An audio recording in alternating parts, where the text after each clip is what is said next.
কদমগাছি মিলন সংঘের মাঠে যে প্রোগ্রাম অনুষ্ঠিত হতে চলেছে তার একেবারেই শেষ লগ্নে আমি আপনাদেরই পীরের চতুর্থ প্রজন্ম স্বাধীনতা সংগ্রামী হযরত সৈয়দনা আবু বকর সিদ্দিক ফুরফুরাবি আল কুরাইশি আল হাসেমি রাহমাহুল্লাহ হুজুরের চতুর্থ প্রজন্ম আপনাদের কাছে এসেছি একটা বিষয় নিয়ে যে আজ ইসলামের উপরে শুধু আঘাত হচ্ছে তা নয়, আজ আমাদের দেশের সংবিধানের উপরে আঘাত হচ্ছে।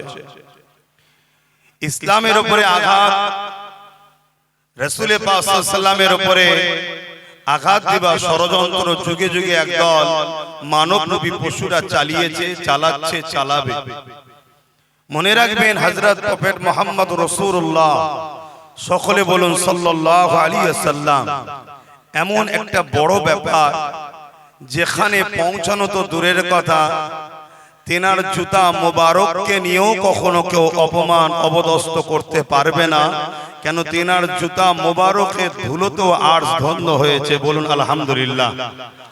কিন্তু আমাদের দুঃখ লাগছে, গত কয়েকদিন আগে ভারতবর্ষে, যে ভারতবর্ষ পৃথিবীর মানচিত্রে একটা সম্প্রীতির ভারত, ভ্রাতৃত্বের ভারত, ঐক্যের ভারত, একটা নজির হাজার হাজার বছর ধরে করে আসছে, সেই ভারতবর্ষে দেখা যাচ্ছে উত্তরপ্রদেশের কানপুরে একটা যুবক ছেলে, এর আগে আলোচনা হয়েছে, আমি একটু টাচ করছি, আই লাভ মুহাম্মদ সাল্লাল্লাহু আলাইহি সাল্লাম লিখার দরুন তার উপরে এফআইআর হয়েছে, বন্দী হয়েছে।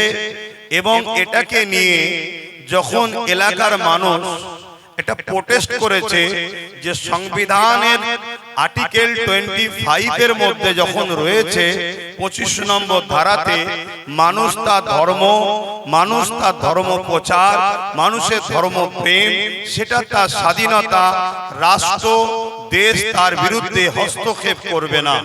মনে থাকবে সংবিধানের 25 নম্বর ধারাতে আছে, কেউ যদি মনে করে এই খুঁটিটা আমার বিশ্বাস, তাও করতে পারে। কেউ যদি মনে করে এই দেয়ালটা আমার প্রভু, সেটা তার কাছে, কারো রুকার ক্ষমতা না, এটা দেশ সংবিধান তাকে রাইট দিয়েছে। কেউ যদি মনে করে আমি কোন শরীরে কাপড় রাখবো না, পুরো উলঙ্গ থাকবো, এটাই আমার ভালো লাগছে, ওটাও তার বিশ্বাস, তার আস্থা, দেশ তাকে কিছু রাইট দিয়েছে, কেউ রুখতে পারবে না।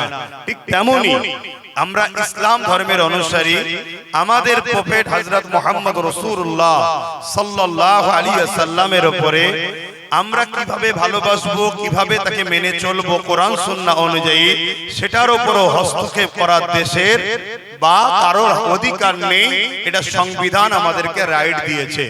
কিন্তু দেখা যাচ্ছে যে থেকে কেন্দ্রে বিজেপি সরকার এসেছে, বারবার ইসলামের একটা একটা মাসলার উপরে, একটা একটা বিষয়ের উপরে হস্তক্ষেপ করে যাচ্ছে।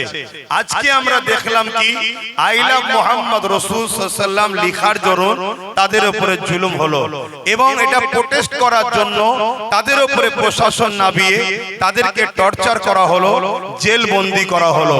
আমি এই সাধারণ মানুষগুলোকে জিজ্ঞেস করতে চাইছি, আই লাভ মুহাম্মদ সাল্লাল্লাহু আলাইহি ওয়াসাল্লাম বলাটা কি অপরাধ? কেউ হিন্দু ভাই, সে যদি তার ধর্মগুরুকে বলে আই লাভ অমুক, কেউ খ্রিস্টান ভাই আই লাভ অমুক, কেউ পারস্য ভাই আই লাভ অমুক, কেউ কি বলে দলিত ভাই আই লাভ অমুক, কেউ মতুয়া ভাই, সে তার যদি ধর্মগুরুকে বলে আমি ভালোবাসি, এটা যেমন অপরাধ নয়, ইসলাম যারা মানে তারা যদি বলে আমি রাসূলকে ভালোবাসি, এটাও তো অপরাধ নয়। কিন্তু দুঃখের বিষয়, আমরা বড় ভুল করেছি। স্বাধীনতার ৭৯ বছর হয়ে যাওয়ার পরও আমার কওমের মাথায় এই ব্রেনটা এখনো আসছে না যে আজ আমাদেরকে রাষ্ট্রীয়ভাবে মিটাবার একটা পরিকল্পনা চলছে, আজ আমাদের ইসলামকে রাষ্ট্রীয়ভাবে মিটাবার একটা পরিকল্পনা চলছে। যেমন আমেরিকাতে চালিয়েছে, যেমন ব্রিটেনে চালিয়েছে, যেমন ব্রাজিলে চালিয়েছে, যেমন ফ্রান্সে চালিয়েছে, ইসলামকে মিটাও, প্রফেট মুহাম্মদ রাসূলকে মিটাও, মুহাম্মদ রাসূলের বিরুদ্ধে নোংরা ফিল্ম তৈরি করো, মানুষের কাছে মিডিয়ার মাধ্যমে মিথ্যা প্রচার ছড়াও। এর কারণ একটাই, যারা আমার রাসূলের বিরোধী করে তাদেরকে দেখুন, আর মোহাম্মদ রসুলের লাইফটাকে দেখুন।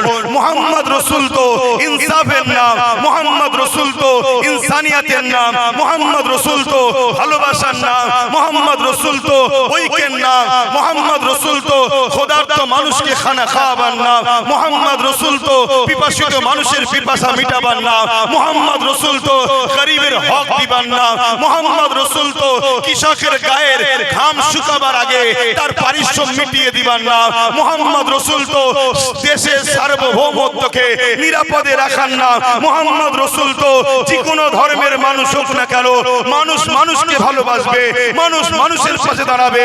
সে হিন্দু হতে পারে, আদিবাসী হতে পারে, সাঁওতাল হতে পারে, দলিত হতে পারে, খ্রিস্টান হতে পারে, শিখ হতে পারে। কোন মানুষ যখন বিপদে পড়বে মোহাম্মদ রসুল এই মানবতাই শিখিয়েছে তার পাশে দাঁড়াও, তাকে সাহায্য করো, তাকে পিয়ার করো, তাকে তার পাশে দাঁড়িয়ে তার বিপদ মুক্ত করো। মোহাম্মদ রসুল তো ন্যায়ের নাম, ইনসাফের নাম, সাম্যের নাম, শান্তির নাম, অধিকারের নাম। মোহাম্মদ রসুল তো দুর্নীতি মুক্ত সমাজ গড়ার নাম, মোহাম্মদ রসুল তো নেশার হাত থেকে যুব সমাজকে বাঁচাবার নাম, মোহাম্মদ রসুল তো নারীদের অধিকার দিবার নাম, মোহাম্মদ রসুল তো গরিবদের অধিকার দিবার নাম, মোহাম্মদ রসুল তো এতিমের অধিকার দিবার নাম, মোহাম্মদ রসুল তো বিধবার মর্যাদা দিবার নাম, মোহাম্মদ রসুল তো মা বাবার পায়ের তলায় জান্নাত দিবার নাম, মোহাম্মদ রসুল তো দেশের সার্বভৌমত্ব নিরাপদ রেখে দেশের আইন ব্যবস্থা সুন্দর রেখে দেশের মধ্যে গাদ্দারদের ঘরে দেশ থেকে বিতাড়িত করে দেশের সর্বশ্রেণীর সর্বজাতির সর্বস্তরের মানুষকে একত্রিতের বাঁধনে বেঁধে মদিনাকে নিরাপদ করার নাম মোহাম্মদ রসুল। সেই নবীর আদর্শ যার কাছে আছে সে দেশকে ভালোবাসবে, সেই নবীর আদর্শ যার কাছে আছে সে গরিবকে ভালোবাসবে, সেই নবীর আদর্শ যার কাছে আছে সে হিন্দুকে ভালোবাসবে, দলিতকে ভালোবাসবে, আদিবাসীকে ভালোবাসবে, মুদ্রাকে ভালোবাসবে। আজকের জালিম, আজকের ফেরাউন, আজকের নমরুদ, আজকের আবু জেহেল, আজকের উতবা, আজকের সাইবারা দেখছে মোহাম্মদ রসুল যদি না থাকে, তা মোহাম্মদ রসুলকে যদি ব্যান্ড না করা যায়, মোহাম্মদ রসুলকে যদি ভুলানো না যায়, তাহলে আমাদের জুলুম খতম হবে, আমাদের অন্যায় খতম হবে, আমাদের অত্যাচার খতম হবে। কেন মোহাম্মদ রসুল শিখিয়েছে নিজের জীবন দিয়ে হলো অন্যায়কে মিটিয়ে ন্যায়কে প্রতিষ্ঠিত করো, এর নাম হলো মুহাম্মাদুর রাসূল। নারে তাকবীর, নারে তাকবীর, বড় ভাইজান হুজুর কেবলা, নারে তাকবীর। আজ আমার দেশকে যখন ব্রিটিশরা শাসন করছিল 200 বছরের কালো থাবার মধ্যে শিকল দিয়ে বন্দী করে রেখেছিল, দিল্লির জমিন থেকে আব্দুল আজিজ মুহাদ্দিস দিহলভী রহমাতুল্লাহ আলাইহি আওয়াজ দিলেন দেশকে ব্রিটিশের হাত থেকে আজাদ করার জন্য ব্রিটিশদের বিরুদ্ধে লড়াই করা ফরজ। ওদিকে টিপু সুলতান, ওদিকে আপনারই উত্তর 24 পরগনা হাফেজ তিতুমির, ওদিকে আশফাকুল্লাহ খান। এভাবে উলামারা ব্রিটিশদের বিরুদ্ধে ঝাঁপিয়ে পড়ল। দিল্লি থেকে লাহোর পর্যন্ত প্রতিটা গাছে গাছে উলামা হাফেজদের লাশ ঝুলতে শুরু হলো। তথাপি উলামারা মাতৃভূমির ইজ্জতের রক্ষার স্বার্থে ব্রিটিশদের কালো হাত থেকে দেশকে বাঁচাবার জন্য লড়াই করেছে। কেন মোহাম্মদ রসুলের নামই হলো দেশকে ভালোবাসা, কেন হুজুরের সুন্নাত হলো দেশকে ভালোবাসা। আজ আমার ভারতবর্ষে কেন্দ্র সরকার যে থেকে বসেছে তারা দেশকে লুটছে, দেশের সম্পদকে লুটছে, দেশের এয়ারপোর্ট থেকে শুরু করে ট্রেন থেকে শুরু করে দেশের এলআইসি থেকে শুরু করে সবকিছু একটার পর একটা বিক্রি করে দিচ্ছে। তারা দেখছে আগামী দিন এই মুহাম্মদ রাসূলের অনুসারীরা যদি জেগে যায়, ব্রিটিশ যেভাবে পালাতে বাধ্য হয়েছে আমাদেরকেও পালাবার রাস্তা খুঁজে পাবো না। অলরেডি বাংলাদেশ, নেপাল বিভিন্ন জায়গায় পালাবার রাস্তা পাচ্ছে না। এজন্য তারা ভাবছে এমন কিছু ইস্যু তৈরি করো যে ইস্যুতে মুসলমানরা গরম হবে, মুসলমানরা রেগে যাবে, রাস্তায় নামবে, আন্দোলন করবে। আমরা তাদের উপরে লাঠি চালিয়ে তাদেরকে মেরে তাদেরকে ঘাবড়ে দেব। কিন্তু মনে রাখবে এই পরিকল্পনা তো বদরত আবু জেহেল করেছিল যে মাত্র 313 জন, এই সুযোগে এদেরকে মিটিয়ে দাও। মনে রাখবে, তোমার হাতে প্রশাসন থাকতে পারে, তোমার হাতে রাজ ক্ষমতা থাকতে পারে, তোমার হাতে বোম বন্দুক থাকতে পারে, তোমার হাতে পাওয়ার থাকতে পারে, আমাদের কিছু নাই ঠিকই, কিন্তু আমাদের মধ্যে এমন একটা পাওয়ার আছে যার নাম ঈমান। এই ঈমানের কাছে পৃথিবীর কোন জালিম, কোন স্বৈরাচারী, কোন অত্যাচারী কোনদিন টিকতে পারে না। ইতিহাস খুলে দেখো, চেঙ্গিস খান 1 কোটি মুসলমানকে মেরেছে, 1 লক্ষ উলামাকে মেরেছে।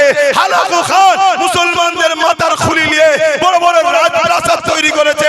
ইতিহাস খুলে দেখো, এজিদ কি অত্যাচার করেছে, তথাপিও শত শেষ রেজাল্টটা দেখো, বিজয় কিন্তু ইনসাফ পরায়ণ, ন্যায় পরায়ণ মুহাম্মদ রাসূলের গোলামদের জন্যই বিজয় লেখা রয়েছে।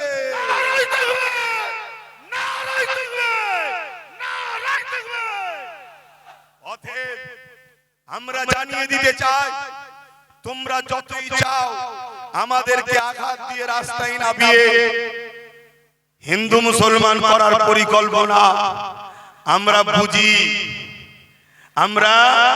বুঝি, তাই আমরা জানিয়ে দিই, এ ভারতবর্ষের মাটি, হিন্দু সমাজের ভাই, তারাও আমাদেরকে ভালোবাসে, আমরাও তাদেরকে ভালোবাসি। তাই আমাদের ভাইদেরকেও বলবো, এদের খপ্পরে পা না দিয়ে আন্দোলন করতে হবে। আন্দোলনটা যেন জালিমদের বিরুদ্ধে হয়, অন্য কোন ধর্ম, বর্ণ, জাতির, ভাষার বিরুদ্ধে যেন না হয়, এটা মাথায় রাখতে হবে। দ্বিতীয় নম্বর, আপনাদেরকে বলে দিই, আমাদের ধর্ম এই ফটোর ধর্ম নয়, আমাদের ধর্ম ব্যানারের ধর্ম নয়, আমাদের ধর্ম ওই বাইকের সামনে আই লাভ মুহাম্মদ সাল্লাল্লাহু আলাইহি লিখে চিপকে দিবার ধর্ম নয়, আমাদের ধর্ম দেয়ালে চিপকে দিবার কাগজের ধর্ম নয়। আপনি ভালোবেসে ব্যানার করেছেন, ওই ব্যানারে যদি যত্ন না করতে পারেন, আপনি কিন্তু আসামির কাঠগড়ায় দাঁড়াবেন, কারণ ওই ব্যানারে হযরত প্রফেট মুহাম্মদ রাসূলের নাম আছে। আমরা দেখেছি ট্রেনে বিভিন্ন নেতাদের নাম পড়ে থাকে, বিভিন্ন নেতার ছবি পড়ে থাকে। আমার প্রফেট মুহাম্মদ সাল্লাল্লাহু আলাইহি সাল্লামের ফটো তোলার ক্ষমতা সূর্যেরও ছিল না, আমার নবী পাক সাল্লাল্লাহু আলাইহি সাল্লামের ফটো তোলার ক্ষমতা চাঁদেরও ছিল না। আমার নবীর গায়ে যখন সূর্যের আলো পড়তো, কোনো ছায়া পড়তো না, কেন সূর্য তৈরি হয়েছে মুহাম্মদ রাসূলের নূরের অংশ থেকে তৈরি হয়েছে। বলুন আল্লাহু আকবার। আপনি জানেন কি জানি না, হযরত প্রফেট মুহাম্মদ রাসূলুল্লাহ সাল্লাল্লাহু আলাইহি সাল্লাম, আশা করছি জানেন, হযরত আলীর আসরের নামাজ কাজা হয়ে যাচ্ছিল, উংলির ইশারা করেছিল, ডুবা সূর্য হযরত মুহাম্মদ রাসূলুল্লাহ সাল্লাল্লাহু আলাইহি সাল্লামের কথায় আবার দ্বিতীয়বার ফিরে এসেছিল, হযরত আলী আসরের নামাজ পড়েছিল।